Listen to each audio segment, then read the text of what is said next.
Et je suis content de voir qu'on commence à avoir dans le quartier les premiers résultats d'une politique de rattrapage, d'investissement de ce quartier qui, il faut le dire, hein, a trop longtemps été oublié des politiques publiques, qui a été sous-investi.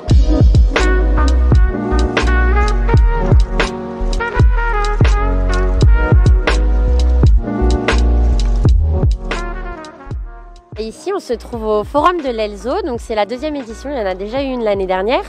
Et c'est vraiment un événement partenarial entre différents acteurs du quartier. C'est un peu à titre informatif pour les habitants, mais également un peu fédérateur pour les associations, pour donner de la visibilité. Là c'est bien franchement, au moins on peut retrouver un peu ce qui va se passer dans le quartier, en apprendre un peu plus et parler avec les députés. Le modèle, celui-là.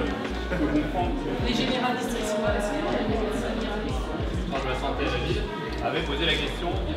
on a envie d'y rester parce que c'est un cadre super modèle. Le plus gros problème, je pense, en tant qu'habitante, ce serait tout ce qui est propreté par rapport aux nuisibles, aux rats. Et après, ce serait apporter des commerces de proximité et des lieux pour les enfants en fait. Qu'est-ce qu'on pourrait faire éventuellement pour les jeunes de l'Elzo?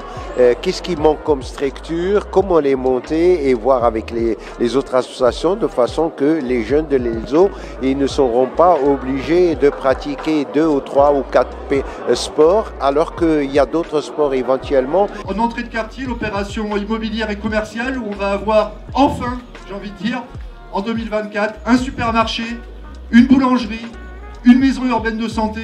On se bat aussi pour faire revenir un distributeur automatique de billets.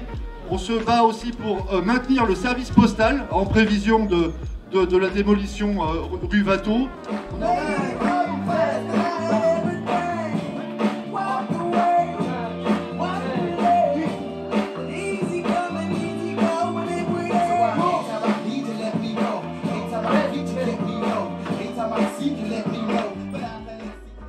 Maintenant en 2022, là ça commence un peu à se réveiller, on commence un peu à voir des évolutions. Franchement, je trouve que c'est un bon quartier dans le sens où il est un peu mis de côté. Parce qu'ici, on a des têtes, il y a des gens intelligents, il y a des danseurs, il y a des rappeurs.